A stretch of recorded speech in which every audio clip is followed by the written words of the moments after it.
on to, I'm not gonna open up the meeting because we're pending one member to make a quorum, but we'll go ahead and proceed with recognitions. Yes, so at this time, I'm gonna ask Mr. Gerardo Rodriguez to join us up here for announcements. We have actually 4 all-state musicians from our high school that are gonna be recognized this afternoon. I thought it was important to recognize these fun young men and their directors as well. Mr. Rodriguez? Are they gonna come up here on stage? Yes, I'm gonna ask one if you can join me in the front. Yes, good evening, board members, Superintendent Gonzalez, and members of the audience. For the record, my name is Jerry Rodriguez, the Director of Fine Arts.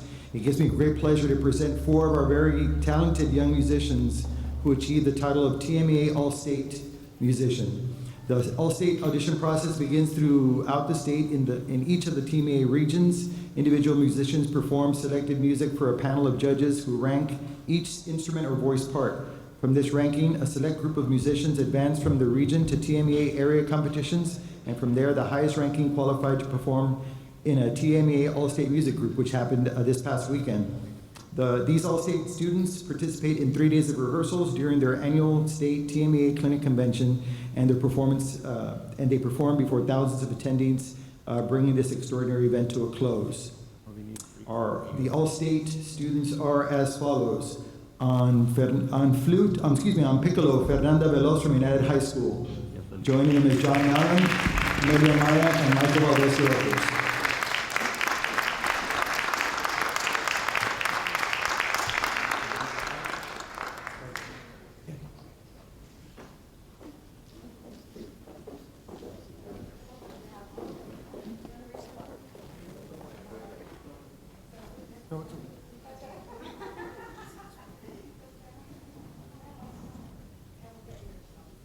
They're in that order. That's the correct order. One more. Right? I haven't started.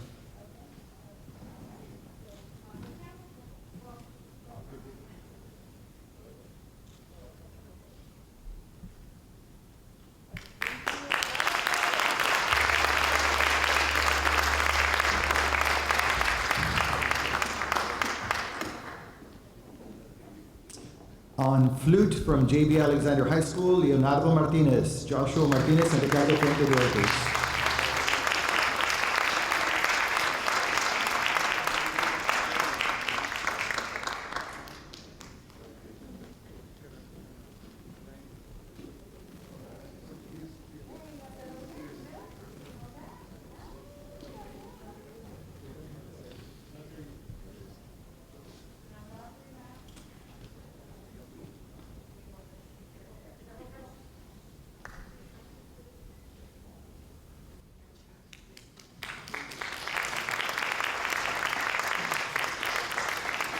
On French horn, Juan Jose Gonzalez from LBJ High School, Rene Peña, David Ortiz, and Kevin Gonzalez directors.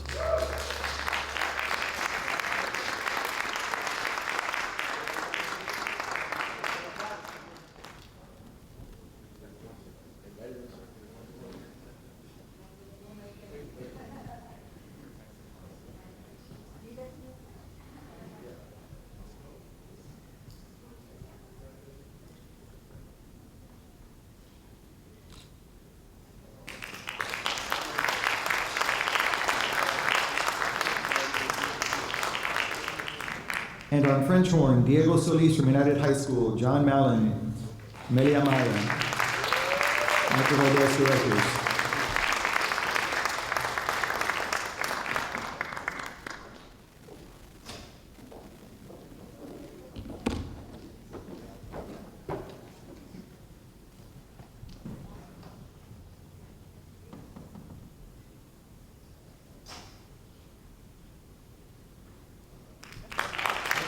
Just stay there, maybe you wanted to keep him there for a little bit.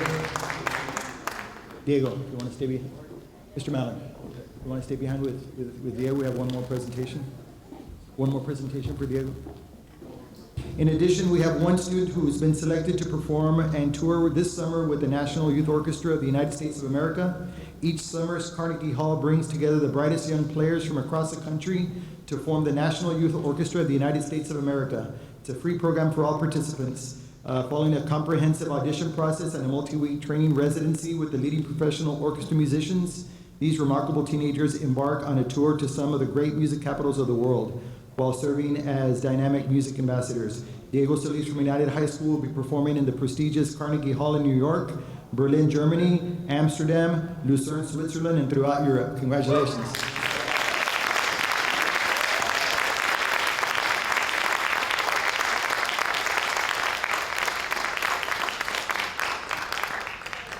Thank you so much, and congratulations to all of our fine arts students.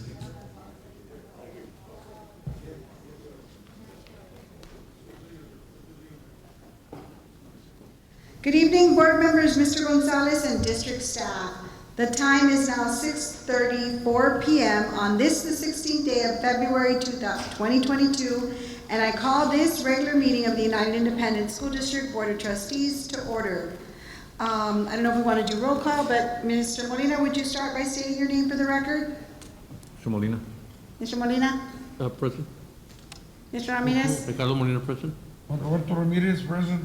Javier Montemayor, present. Elisa Oliveros present. Frank Castillo, present. Let the record show that a quorum of board members is present, that this meeting has been duly called, and that notice of this meeting has been posted in accordance with the Texas Open Meeting Act. If we can all please stand for the Pledge of Allegiance.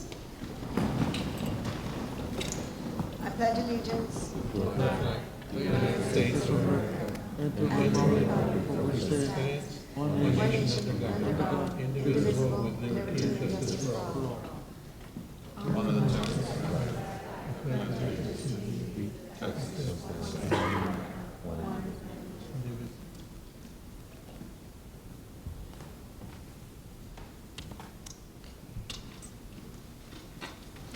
Okay, we already did agenda item 4, recognitions. Moving on to agenda item 5, public comments. Mr. Gonzalez?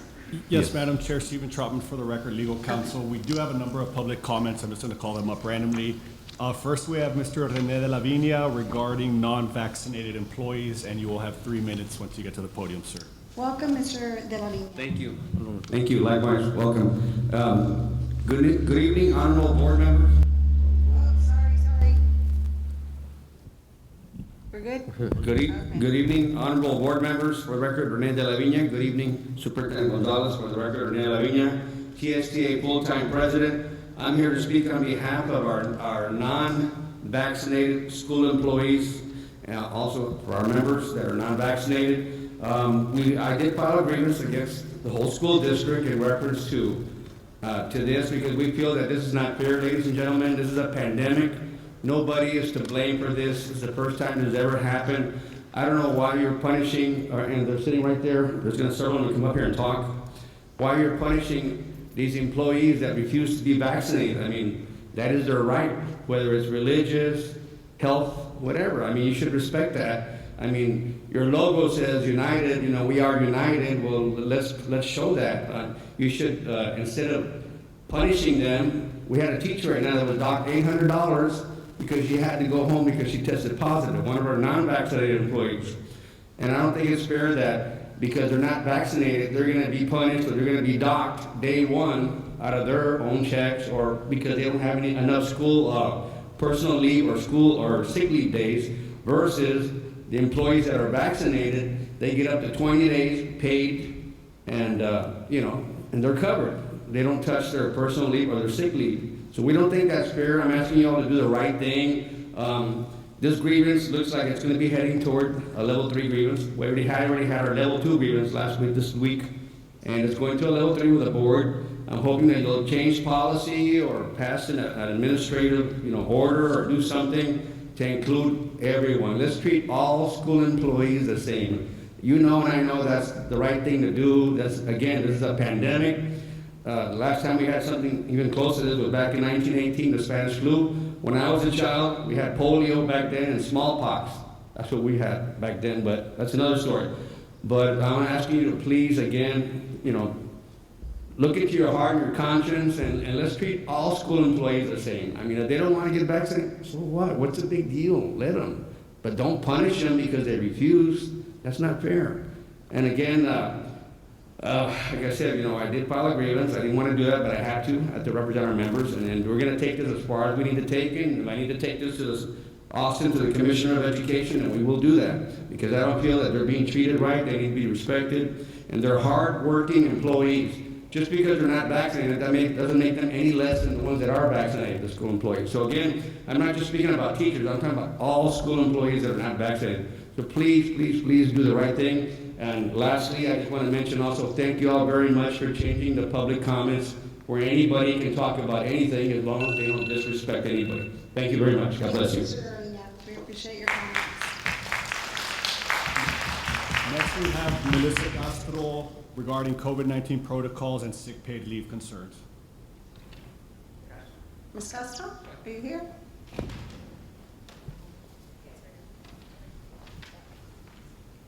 And you'll have 3 minutes.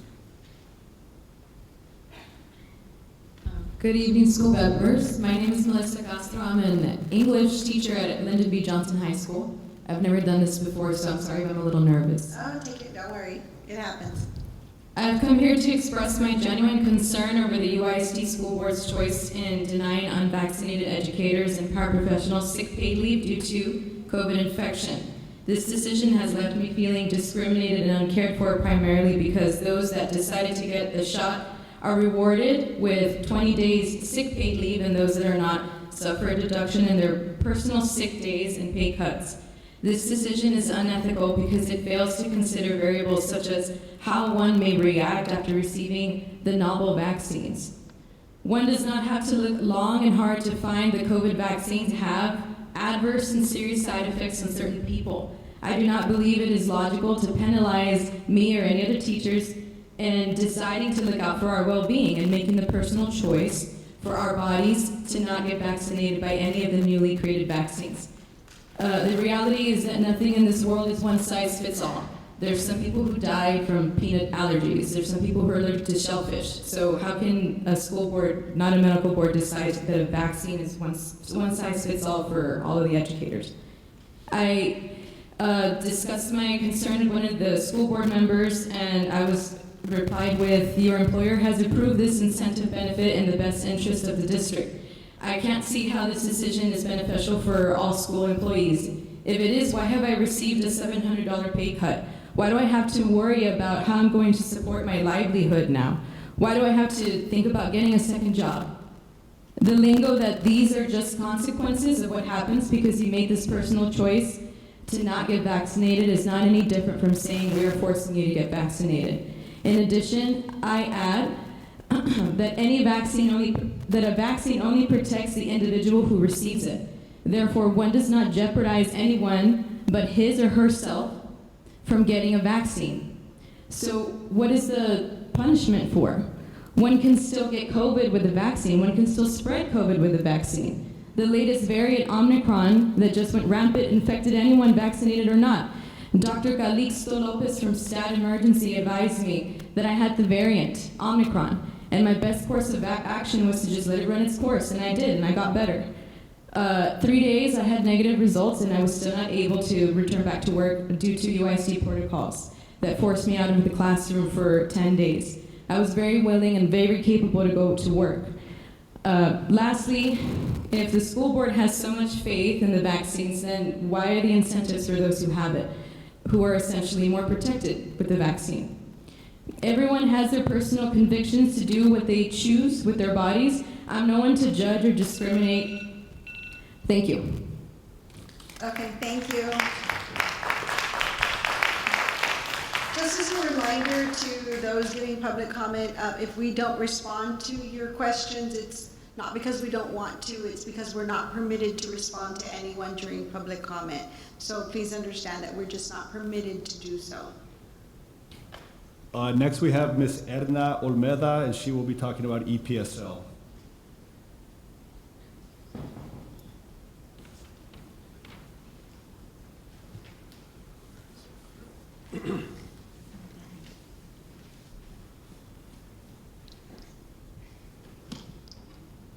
Yes, ma'am.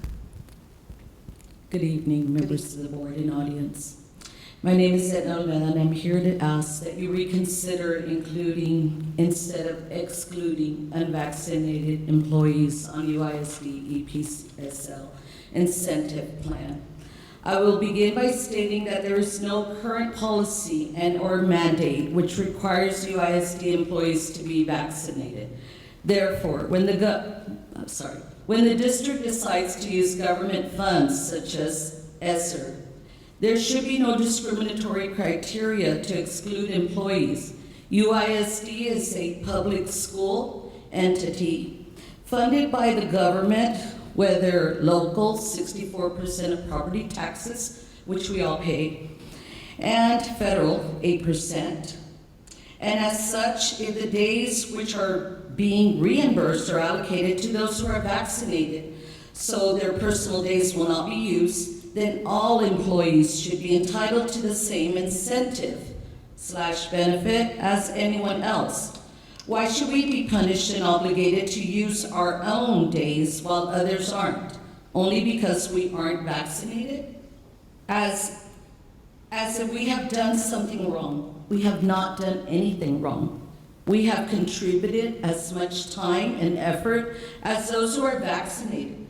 We have worked just as hard and just as safely as they have. The only thing we have done is chosen to not be vaccinated, which is our First Amendment right. The reasons shouldn't matter. While the laws of discrimination may not apply to this is and should be considered an act of unfairness, which is a violation of our ethic code. Furthermore, for a district who thrives on instilling equality and is based on being united, and I will quote the phrase which is often used in letters and meetings such as these, "We are in this together. We, the unvaccinated, feel you have let us down. We are not united, nor in this together. We have been segregated, excluded, and made to feel like we have done something wrong. Yet, we continue to work and teach, especially those SEL lessons, which promote what we have been denied: equality, fairness, and our right to choose. For this reason, I ask that you reconsider and include all employees, regardless of their vaccination status, in the EPSL, and let us practice what we preach." Thank you. Thank you.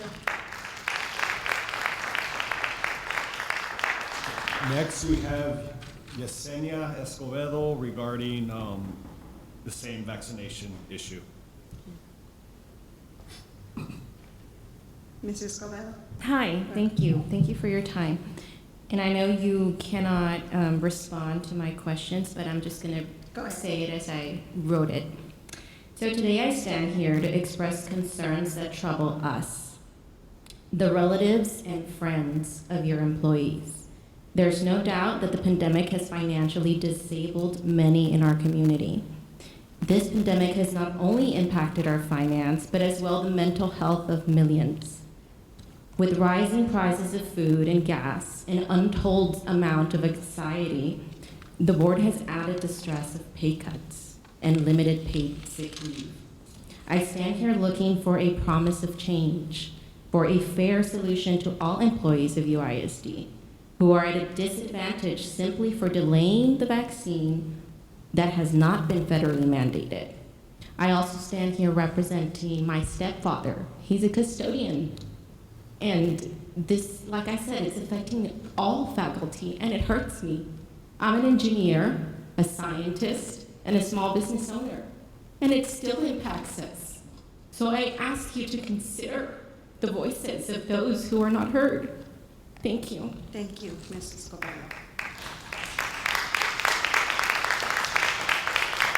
And next, we have Julissa Garza regarding the same issue.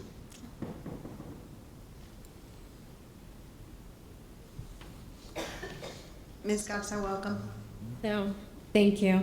Good evening, members of the board, and Mr. Gonzalez, Superintendent, and guests here.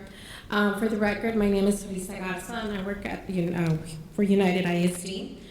I'm here to ask you, our board members, to reconsider the punitive, coercive, unfair sick leave for all unvaxxed employees that I feel that you decided on based on personal beliefs, misinformation, and your own interests. allowing unvaccinated employees in the workplace, but taking some other measure as punishment for being unvaccinated doesn't do anything to increase the employee health or safety, nor does it reduce the risk of COVID transmission in the workplace. The argument that the vaccinated are protecting the unvaxxed is mute. Therefore, it doesn't matter if I get the vaccine or not. It is not protecting the people around me at all. Why are you pushing ineffective vaccines as a source of incentives on your employees if our state has not mandated them? Oh, but some of you may say that you're not forcing us to get the vaccine. You will just not get paid if you get sick from COVID. Well, if that is not a medical coercion, then please tell me what is. Most people need to make money to eat. I don't know what about you, but I am far from wealthy. I earn a living. Take your time. Sorry. That's okay, take your time. If you go past 3 minutes, we'll allow you more time. To provide food and shelter and health care Take your time. for my family. As a single earner in my family this month, of a family of 7, I had to pick and choose which bills to pay, what has to wait and what can't. I don't think it's fair that we have to be put in that position because of your decision not to consider every single factor in our lives. The incentives and disincentives have created a morale issue and can cause employees to quit their jobs, which may be particularly taxing at this time when we are struggling at the schools to get people to manage the labor shortage we already have. To say that we are united and that we come out of this as a more unified district is a misrepresentation, honestly. Clearly, we're not treated equal or fairly. This has caused undue mental and emotional anguish to an already overworked and stressed staff. The district pushes compassion and social emotional learning activities with their students, yet forgets about and who delivers those lessons, their teachers. That's okay, go ahead. With this in mind, I ask you to consider the medical coercions and provide equal sick leave pay for all employees, not just me that I'm here. I ask you to please reconsider that. Thank you. Thank you. Ms. Erica Rendon on the same issue.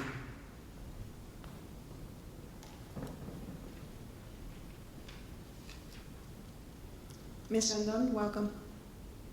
Hi, good evening. I'm going to start with a quote. This is a pandemic of the unvaccinated. This quote is from our current president in office. I find this quote funny because 2 years ago, it was just a pandemic. There was no vaccine, so there was no one to blame but its origin. We didn't know how to deal with the whole COVID issue. The approval to develop a vaccine for COVID was given and it was created in 11 months compared to other vaccines that took years to develop. Now everyone needs to get the vaccine. In my opinion, anyone getting the vaccine is a guinea pig. We don't know the side effects, but we'll find out in the future years to come. At first, we were told by the CDC that the vaccine will keep you from getting COVID.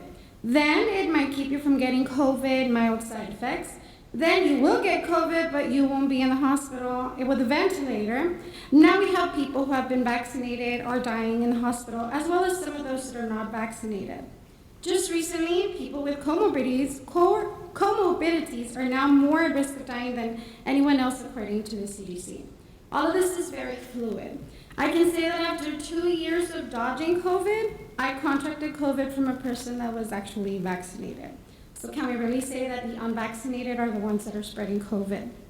Furthermore, you're meddling with our pay and our ability to put food on our table and pay our bills. While the fully vaccinated get paid to spread the COVID because they can still contract and spread, they're compensated. I actually know teachers that are fully vaccinated and already on their 3rd time of contracting COVID. They get their 20 days of paid sick leave. Granted, the CDC changed the requirements of confinement again and now say it's only 5 days of confinement and you may return to work. For the unvaccinated and those not fully vaccinated who do not have any more days, it means that they will be docked between $355, $375 per day. So let's do the math. $355 times 5, that's 1,775, that will be docked from our paychecks. That, for me, is my house payment. That means that I will now fall 1 month behind on my mortgage because my district believes that without my vaccine, I'm spreading COVID, and therefore I should be monetarily punished. Let's say I'm not feeling well and I would have to stay home another 5 days. If you double that for my paycheck, you dock it for my paycheck because I'm not vaccinated. Do you see where this is going?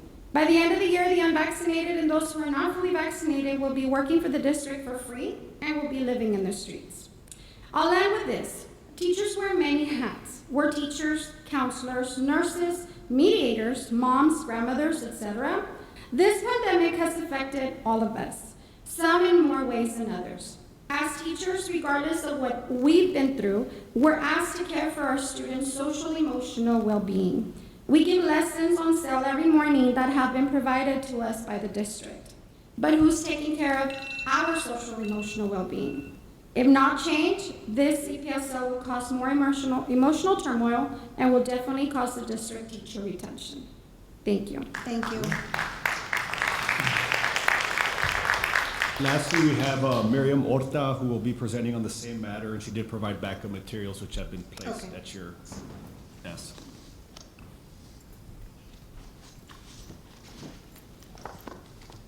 Ms. Orta, welcome. We're in receipt of your backup information.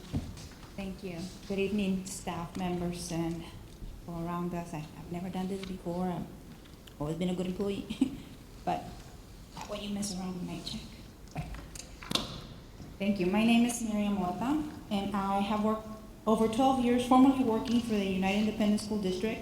I was hired as a diagnostician assistant. However, somewhere along the years, someone changed my title to office aide special ed for the department convenience, of course.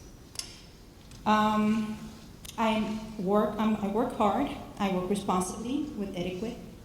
I am a woman. I am spiritual. I am conscious, and I am a daughter. I'm a wife, and I am a mother of 4 amazing children.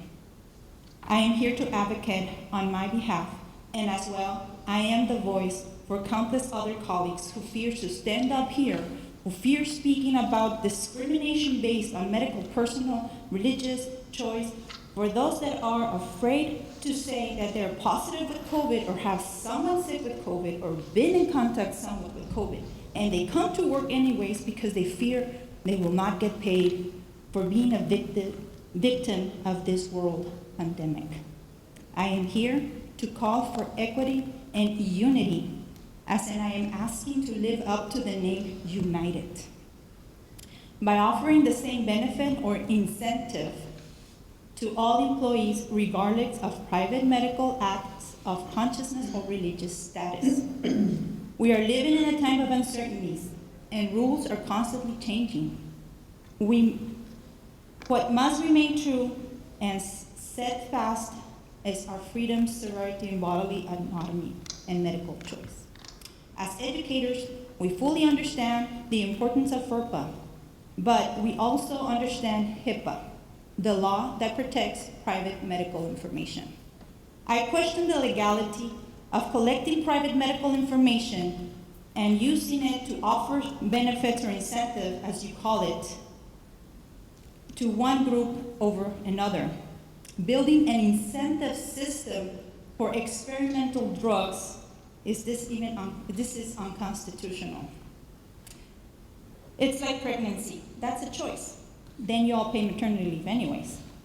COVID-19 is not a choice. Independently on inoculation status, as many inoculated, COVID-19 is not a choice. Independently on inoculation status, many have the shot. There are many test subjects with even 3 shots of the experimental drug. Not vaccinated, any of those, either vaccinated or not vaccinated, got the virus. Many were very ill and needed to stay home to heal. Then we have the opposite, where they were not that ill and could go back to work. Now, vaccination is a choice. It's part of the little free choice or freedom that we still have left in this world, at least in this amazing state of Texas. I strongly feel discriminated by this incentive, and I invite you to reflect and revisit the unjust practice of offering a benefit to one group and denying it from another group based on their medical status. I invite you to reflect on this fact, both groups of employees, those receiving or not receiving the experimental drugs or inoculations, face illnesses and absences dependent on the individual condition. I invite you to not also discount natural immunity. During this time of inflation and increased prices, we need our pay. As for me, I did not have any more state or local dates available, therefore I was docked from my work, nearly $600. No person in this institution is perfect, and there is a remedy. Please offer the incentive or benefits to all employees of our district, and may we remain truly united. In the packets I provided to you, it's only a few people of the adverse reactions to this experimental drug that have died, or they have. You can read it on your own. Thank you very your little much. homework. Yes, thank you very much. Thank you. We I appreciate your it. comments. Good evening. We have no further comments. We have no further comments. Okay. I know we're not allowed to comment directly. We can make a general comment. That is correct. So I'd like to say that we appreciate you taking time out of your evening to come and speak your opinions to us, voice your concerns to us. Mr. De La Viña is very good at making sure that we pay attention, and he calls our attention to the things that he feels are important to not only to his members, but to all the employees of the district.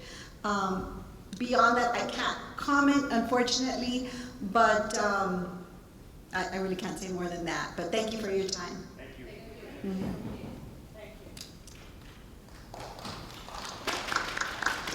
Okay, moving on to agenda item 6, consent agenda items. Do we have a motion for approval of agenda items 6A through 6F as listed? Second. A motion and a second. All those in favor, please signify by saying aye. Aye. Any opposed?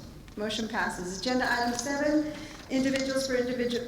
items for individual consideration. Agenda item 7A, approval of donations. Yes, Madam Vice President Oliveros and members of the board, members of the audience. At this time, the following donations of 1,000 or more. A donation was received from 4L Distributors LL in the amount of $3,000 to go to the Alexander High School boys basketball team. Second one, a donation received by the Health Services Department Director Rene Rosales for EpiPens, 2-pack auto injectors. We got EpiPen Junior Pack 2, a total of 102 boxes with a monetary value of $71,400. The third one is 2 donations received by the Office of Deputy Superintendent in the amount of $1,500 from Castillo Reyes and Del Rio law firms, and $1,500 from Trauman and Garcia attorneys of law to go toward a nurse's luncheon for all the work they've done. We had no donations under $1,000. The grand total is $77,400. Okay, is there a motion for approval? So move.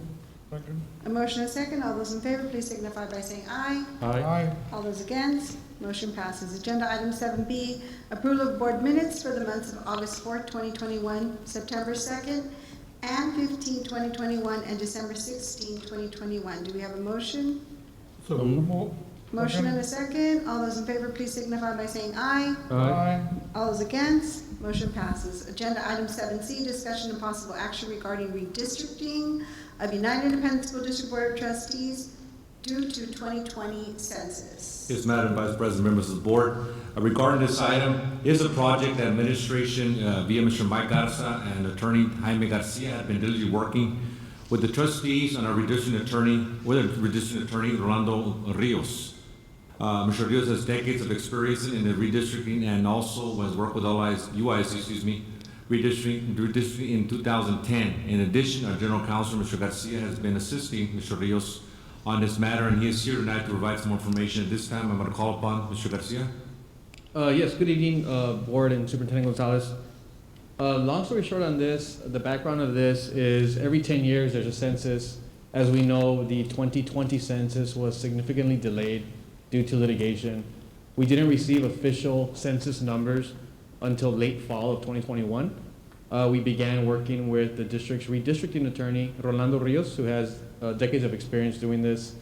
And we're presenting tonight two plans that are constitutional, meaning they are within the 10% deviation of the ideal population for each of your districts, which is around 26,000 people.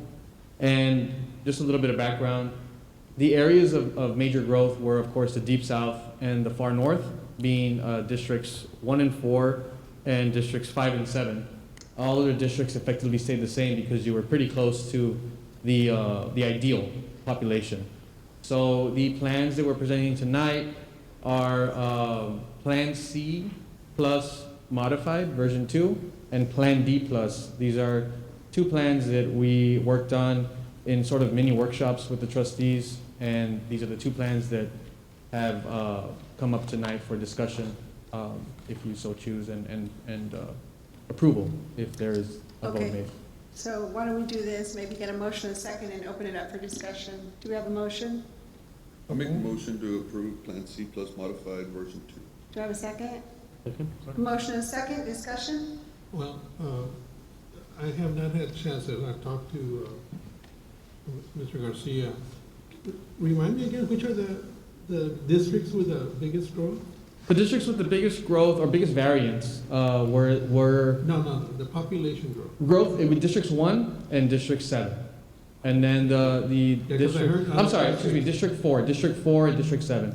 And District 1 and District 5 had the least amount of growth over the past 10 years. And it's not, let's cut down to the chase. Sure. The area that we have contest is district, Mr. Montemero's district and mine.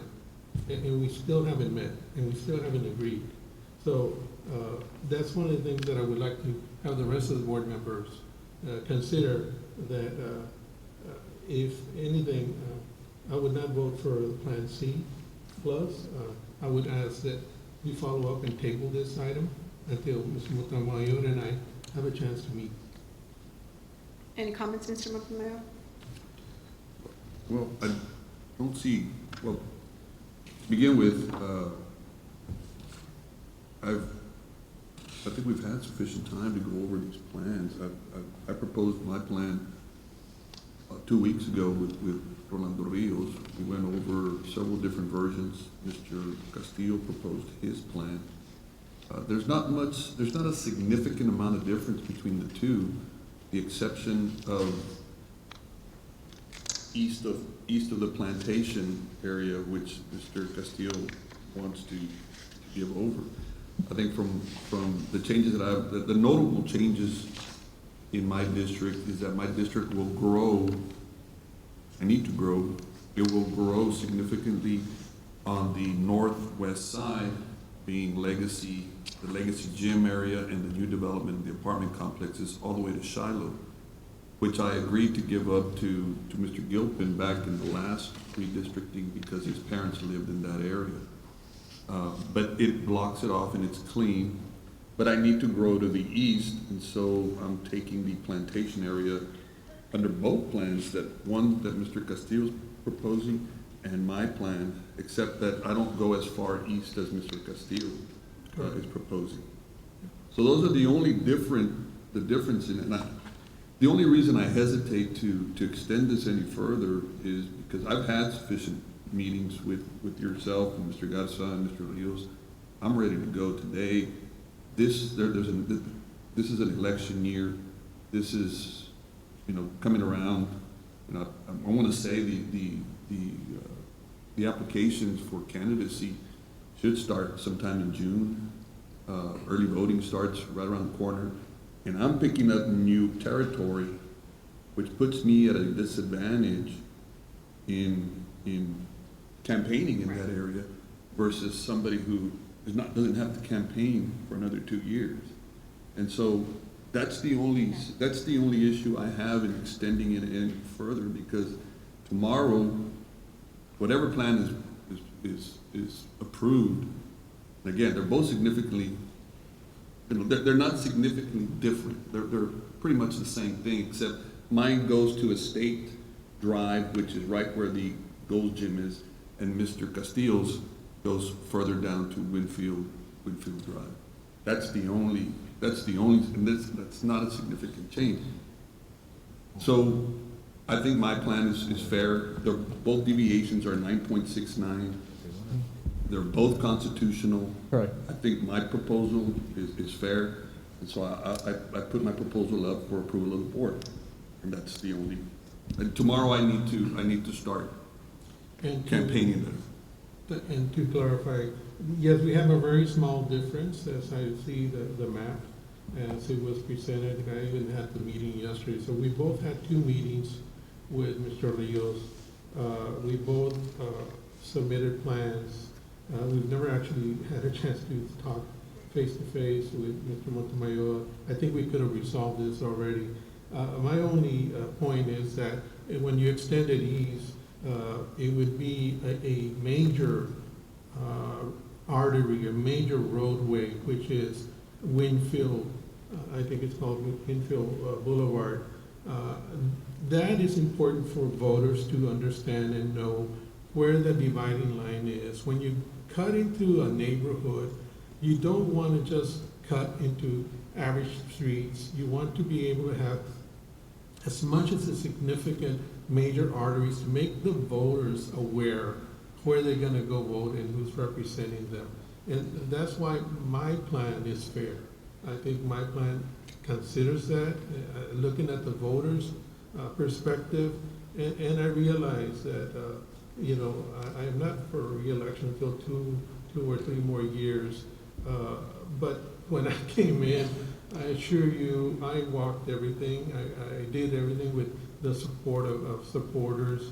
I was there every inch, if you will, of the district, and I went out and sought the votes that I needed, and I realized that that's about the only way you can do it, right? But I don't think my plan is way off. I think we could have already discussed this and handled it before bringing it here. So, I mean, if you do, I will make a counter motion that we approve Plan D+. Okay, we're gonna need a second on that. I think we had a motion, are you doing a counter motion right I'm now? doing a counter motion. Right? Okay, there's a counter motion. Do we have a second? Do we have a second? Okay. Okay. Okay, so we have a motion and a second. Counter motion. The counter motion. I'll discuss this counter. So the issue of whether it's a major artery or a street is not a factor in the redistricting. All this area attends Colonel Santos Benavides. All this area attends United Middle School. All this area attends Alexander High School. And as far as who their representative is, I can understand if your representative is from the United South area, and you're over here in Colonel Santos and in the Winfield area, then I could see that. But here, Plantation as well, they all go to Colonel Santos or Deano or Herrera or United Middle School, just like the students from the Winfield area. So, And I agree, Mr. Montemayor. I think the counter motion is unfair to you because you are up for re-election, and Mr. Castillo, you had plenty of time. You knew your district way in advance before you campaigned, and that's not being fair to Mr. Montemayor. I think it's being extremely unfair to Mr. Montemayor because he's the only one giving here. You already have that territory. That's new territory.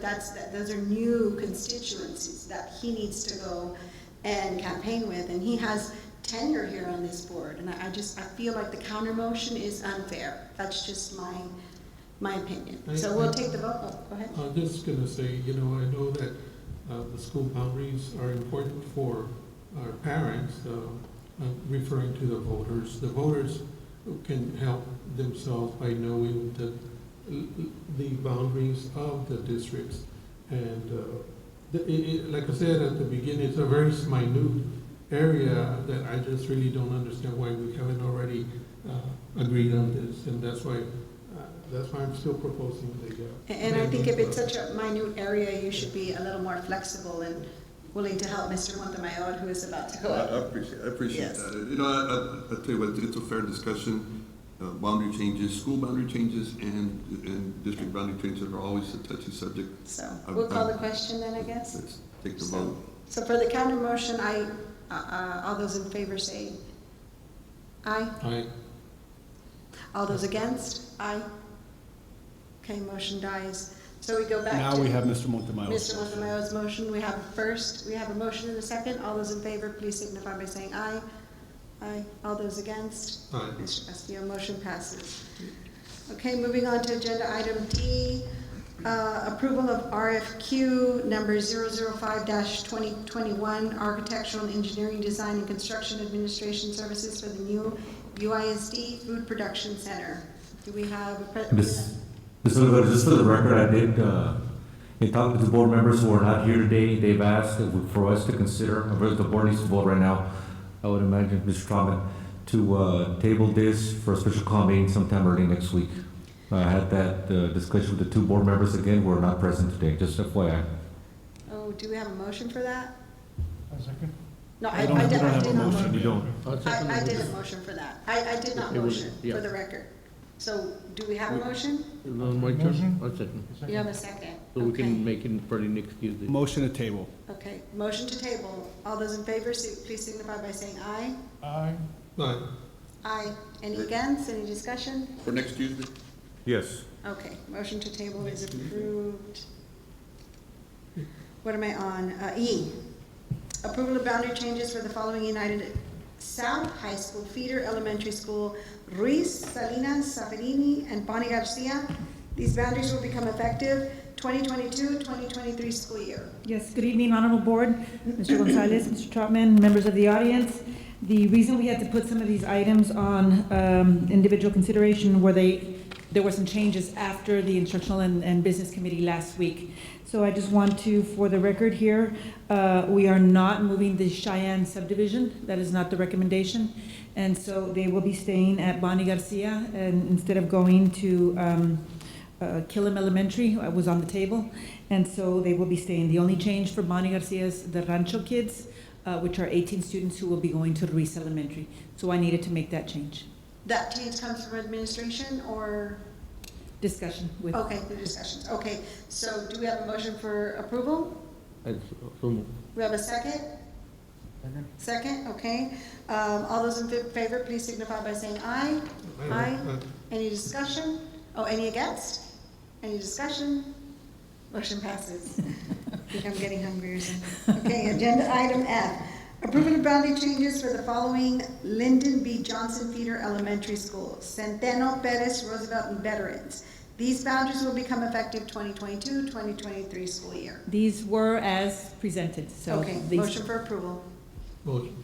Second, all those in favor, please signify by saying aye. Aye. All those against? Motion passes with no discussion. Okay, agenda item G, approval of boundary changes for the following middle schools. Ricardo Molina, Lamar Bruni Vergara, Los Obispos, Antonio Gonzalez, United South, and Perales Middle Schools due to the opening of Ricardo Molina Middle School and to better balance enrollment at campuses effective 2022-2023 school year. Yes, ma'am. There are some changes here. Okay. The same situation with Bonnie Garcia. We are not moving the Cheyenne subdivision to Gonzalez Middle. They will be staying at United South Middle. The only subdivisions that will be moving out of United South Middle are the Durrell Apartments, Moreno, Loma Alta, the Candle Factory, and Villa del Sol. There's about 129 students that we will be moving out of South Middle School to Gonzalez. All those discussions have been had. Yes, ma'am. Motion for approval. Do we have a second? Any discussion? All those in favor, please signify by saying aye. Aye. Any against? Thank you. Motion passes. Thank Thank you. And then we will be moving into closed session. We have item H. Sorry, H. Approval of request of board members in regards to use of Board of Trustee discretionary funds for various campuses and departments. Mr. Garza. Yes, ma'am. We recommend approval as presented in your packets. Nothing changed from last week to this week. Okay. So there's no additional items. Thank you very much. Motion for approval. Do I have a second? Second. Any discussion? All those in favor, please signify by saying aye. Aye. Any against? Motion passes. Now, agenda item 8, closed session. The time is currently 7:18 p.m. in accordance with the Texas Government Code Section 551.071, 551.074, and 551.076. The board will discuss items 8A and B. No action will be taken in closed session. The board has reconvened from closed session, and we are now in open session. The time is now 7:44 p.m. For the record, no action was taken in closed session. Agenda item 9A, action regarding the appointment of Salvador Garcia, Middle School Principal. Madam Vice President Oliveros, members of the board, this time, the recommendation for Principal Salvador Garcia for following school year is Dr. Jonathan Martinez. So moved. Second. We have a motion and a second. Any discussion? All those in favor signify by saying aye. Aye. Any against? Motion passes. Congratulations. I don't think he's here though. Okay, agenda item 10 is adjournment. Motion for adjournment. So moved. Good night. Thank you all for staying with us.